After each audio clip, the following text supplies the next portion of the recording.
Guys, welcome to VoiceyHere. This is your host, Captain Zach, and today's subreddit is r/EntitledParents. Don't forget to like, subscribe, and hit that bell to never miss an episode. This story's called Entitled Mom and Her Daughter Cause Chaos on the Bus. This story happened today on my bus journey back from school. Here's the castoroni. Entitled Mom.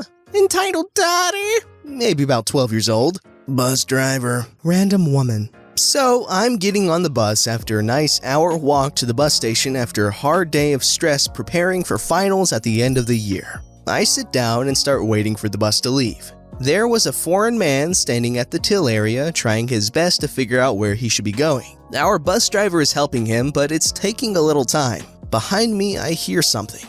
Just tell him to pee off. Entitled daughter just laughs. People are now looking at this woman in disgust. After maybe another 2 minutes of talking with bus driver, the foreign man thanks him and steps off.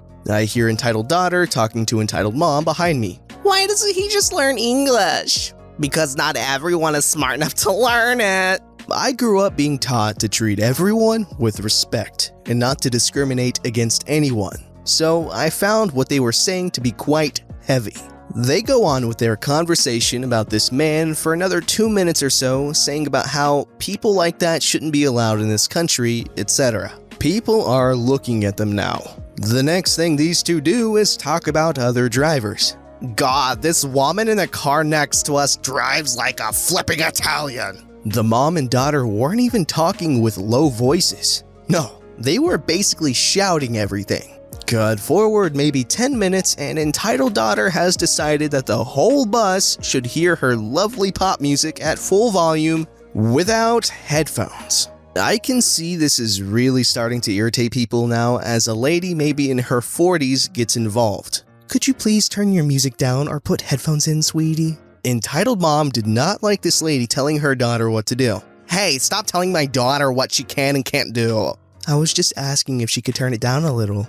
Nobody on this bus cares, so back off. At this point, bus driver got involved. Please turn your music off. There is a clear sign saying keep music volume low to not disturb others. Entitled mom grabs her daughter's phone and turns the music off, but not without saying a few words under her breath. The bus continues in silence for another 5 minutes, until entitled daughter turns her music all the way back up again while shouting to her entitled mother about boys she likes in her school. At this point, a man, maybe in his early 20s, has got on the bus and sat next to me. Instantly after hearing entitled daughter and entitled mother being obnoxious and irritating behind us, he turns to me and gives me a look of confusion. I just shrug at him. Bus driver hears the music and shouts back to entitled daughter. Please turn off your music or I'm going to have to ask you to get off the bus. Entitled mom clearly didn't like this, so when they stopped, which was in another 10 seconds or so, she storms up to bus driver and starts screaming at him. Don't you dare talk to me or my daughter like that. I will make sure you will never work again. Stop screaming or I'm going to have to force you to get off. Now at this point in my head, I realize it would be really funny to show my friends what exactly was happening. So I got on the Snapchat and started recording the situation. Just the audio. I had the camera against my coat. Now, entitled daughter and entitled mom were sitting behind me and the seats behind me were elevated slightly. Entitled daughter was still sitting with her music and she sees me open Snapchat and start recording. Mom, the boy in front of us is recording this! Now, I'm not good with confrontation, so I quickly switched off Snapchat and just denied recording it. How dare you record this? I will contact your school. At this point, I'm thinking, what will the school do? It's not their problem, and I wasn't even doing anything bad. However, I don't like confrontation. It makes me have panic attacks having to argue and shout, so I stayed quiet, and the guy next to me says, Don't worry, he was just on a Snapchat talking to someone else, not recording. At this point, bus driver has had enough. Right, both of you off, now. You're being rude, disrespectful, and I warned you what would happen. This is crazy. I will not leave. Leave or I will call the police and have you escorted off. Entitled mom reluctantly calls over entitled daughter and they both step off the bus. I don't know how far they were from home, but I think the whole bus was relieved they were gone. I thanked the guy next to me and we all went back to silence. When I was getting off, I thanked bus driver for getting rid of them. Pretty dank bus trip, 10 out of 10 would bus again. I hope that story made sense. It's 1 AM and I am sitting in the Minecraft menu writing this. Alright guys, if I'm being honest, I don't think that story was 100% true. If it was real, it was most definitely embellished slightly. However, it's an entitled parent story, you know? This story's called Entitled Mom Thinks It's My Responsibility to Shield Her Son from Kissing and Lies to Security About Me When I Don't Back Down. A few years ago, I went to an amusement park with two of my polyamorous partners. It was very cute, as you can imagine, but soon after lunch, we decided to split up and all go do some of the things we wanted to do on our own. I peck both my partners, one male, one female, on the lips and watch them head off. As I remain on the bench we had been sitting on and decide what I want to do, a woman, entitled Mom, approaches me. She is holding the hand of a little boy of about 4 or 5 years old. "Would you mind not doing that around my son?" Sorry? Doing what? "You know what you just did?" "I'm really sorry. I don't know what you're referring to." After sighing like I'm the biggest idiot in the world, "You just kissed that boy and girl." "So?" "That's very confusing to my son." "I'm sorry?" "If he sees a boy kissing a boy, he'll be confused. And if he sees someone kissing more than just one person, he'll be extra confused. I'm not the only one who thinks this, so just be more mindful of others next time." If you don't want your son to be confused, then you should hide his eyes or something? "My son shouldn't have to be exposed to your deviant lifestyle." Okay, lady, he's your kid. So if you see something you don't think he should see, don't let him see it. But don't interrupt my day so you can give me a lecture on morality. She starts yelling as I walk away. I don't pay much attention to her until I feel a hand on my shoulder and I turn around to see a security guard has stopped me. The woman is waiting nearby, being all smug and crap.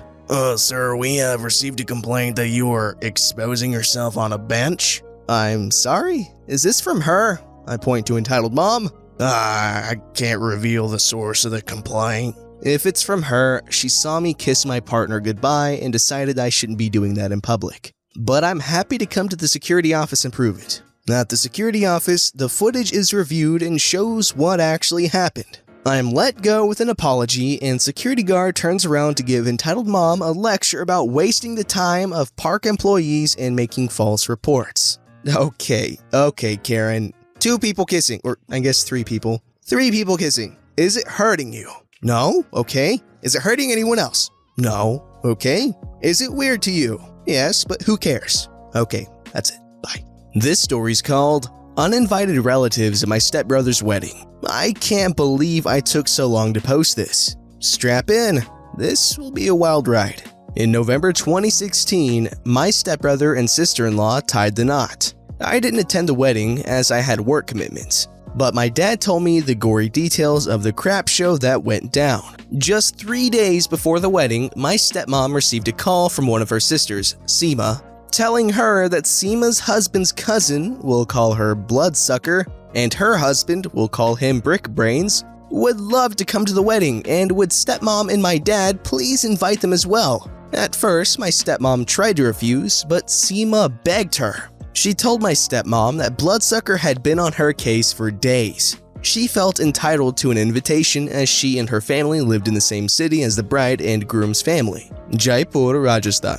To save her sister's sanity, my stepmom agreed to talk to my dad. My dad burst out laughing at the absurdity of the request, but stepmom was able to convince him somehow. So, later that day, Dad and Stepmom spoke to Bloodsucker and Brickbrain on the phone and told them that they would be happy to have them at their son's wedding. The fact that my parents agreed to this was insanely generous, but that's never enough for entitled poop shoots. Let me clarify that we're all Indians and this was a Hindu wedding. These weddings comprise of several ceremonies and can go on for several days. My brother's wedding lasted 3 days.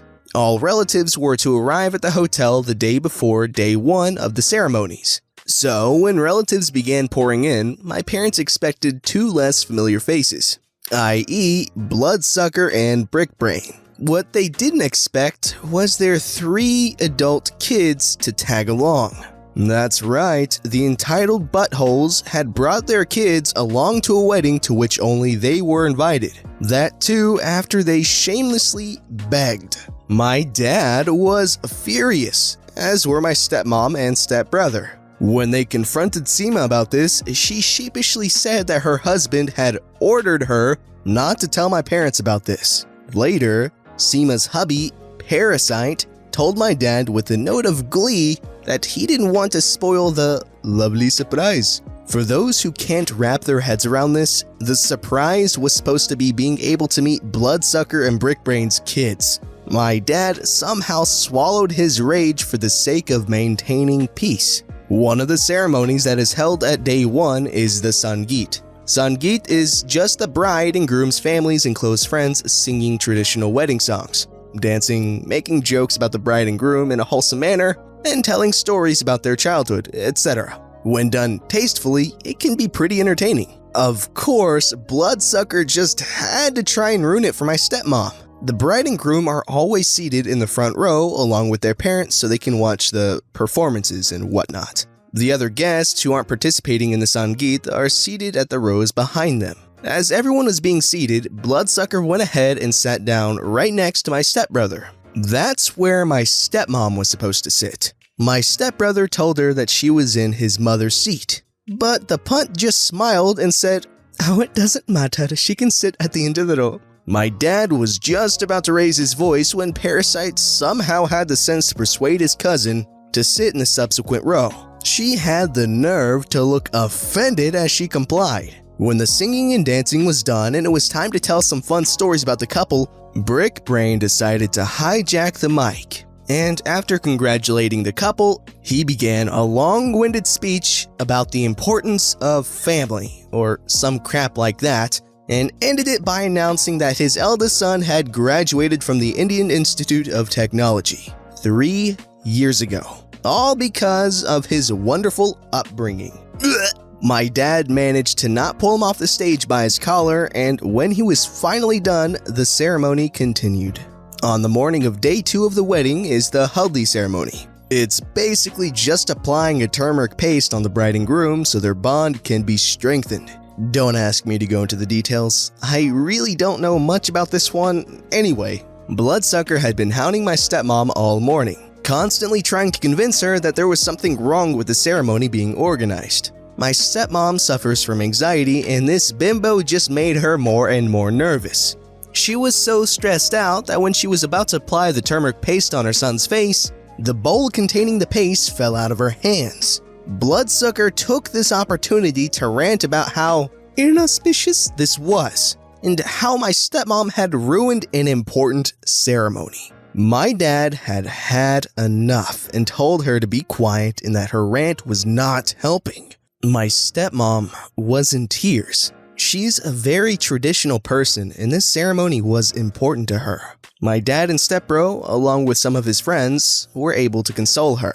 My dad had made up his mind to ask the crazy relatives to leave, but my mom pleaded with him not to. Her reasoning was that she didn't want any bitterness on such a joyous occasion. Exactly how a little bitterness would have been worse than Bloodsucker and Brickbrain's constant interference is beyond my ability to comprehend. Anyway, at the dusk of day 2 was the Bara ceremony. This is when the bride and groom circle the fire 7 times as the priest chants mantras. Before the Bara, my dad took Parasite aside and had a word with him. He told the skid mark that if he heard a peep out of Bloodsucker or Brickbrain before or during the ceremony, he would throw their entire family out. Parasite is actually a bit scared and intimidated by my dad and assures him that he would keep his cousin and her husband in check. Thankfully, the Bara ceremony went smoothly and without any drama. Day 3 of the ceremony was the Bidai. This is where the bride bids goodbye to her family. This is usually a pretty emotional moment. As my sister-in-law was hugging her mom, her tears flowed, as did some of her makeup. Bloodsucker snickered and told her to fix it quickly if she didn't want to look ugly on her wedding day. My stepbrother told her the bride looks lovely as always and why doesn't she just go wait in her cab. Later that day, Bloodsucker would whine about how disrespectful my stepbro is to his elders. Oh, and did I mention that at every meal, entitled kids' relatives complained about the food and how it wasn't to their liking? because they did. Also, as the rooms had been booked at the hotel in accordance with the number of guests invited, my parents had to share their suite with Bloodsucker's daughter. Two of my stepbrother's best friends had to share their rooms with her sons. Also, Brick Brain tried to taunt my dad for splitting the cost of the wedding with the bride's parents and not making them pay for all of it. Typical chauvinistic South Asian mindset. My dad coldly told him to mind his own business. The relatives were supposed to spend the night of day 3 at the hotel rooms that they agreed to pay for before leaving the next morning. However, the entitled circus decided they'd rather crash at my parents' place. When they were told that there wouldn't be enough space as there's only one guest room and it wouldn't be big enough for all of them, they had the audacity to suggest that either my parents or stepbrother and sister-in-law sleep in the living room to accommodate them. This was the proverbial last straw. My dad told them that they had been nothing but a pain in everyone's neck ever since they had arrived, but they weren't getting their way anymore. If they didn't want to be humiliated and thrown out like the trash they are, they'd better pack their bags and leave quietly. They knew my dad meant business and left, with Bloodsucker fake sobbing. My dad also called Parasite immediately after the entitled circus left and gave him an earful. Bloodsucker, Brickbrain, and their brood are now banned from entering my parents' home or even contacting them ever again. Simply listening to this story from my dad was infuriating and emotionally exhausting for me. I can't imagine how my parents and stepbrother actually managed to keep their cool for 3 flipping days. I hate to say it, but as someone who grew up in a very similar culture, this type of thing is insanely common. Everyone has a flair for the dramatics, and it's just aggravating how crazy people are over there. They're referring to, Desi countries of origin, It's painful, it's annoying, and I hate it. This story is called, "Aren't You Buying This for My Son?" This happened like more than a year back. I was checking out a new delivery of Hot Wheels cars. I was then joined by this kid who also started grabbing cars and knocking them off of the pegs. I picked up the fallen cars and placed them back. I make my choice, a blue Civic Type R, when Entitled Mom catches up to her son. Entitled Mom to the little kid, "Did you find anything yet?" "This one." A fantasy car. "You sure?" Can I pick one more?" Entitled Mom sees me with a car in hand. Entitled Mom to me, "What are some nice cars here?" I don't really know what he likes, but they're all cool. Little kid grabs another car, a mock speeder. "Is this a nice car?" "Yeah, it's cool." "You like this?" "Yeah." I start to walk away when I heard her call. "Hey!" "Yeah?" "Aren't you gonna buy this?" "What?" "You said they were nice. Aren't you gonna buy it for him?" And why would I do that?" "Well, you clearly have money and have no children, so you can buy this for him." I just walk away and pay for my car. I don't know if the little kid got those 2 cars. I just hate it when people use the "you have no kids" argument. So sick of it. Alright guys, a short and sweet one. Unfortunately, no Karens were curb stomped in the making of that story, but beggars can't be I guess you can be. There's a whole subreddit on that. Don't forget to like, subscribe, and hit that bell to never miss an episode.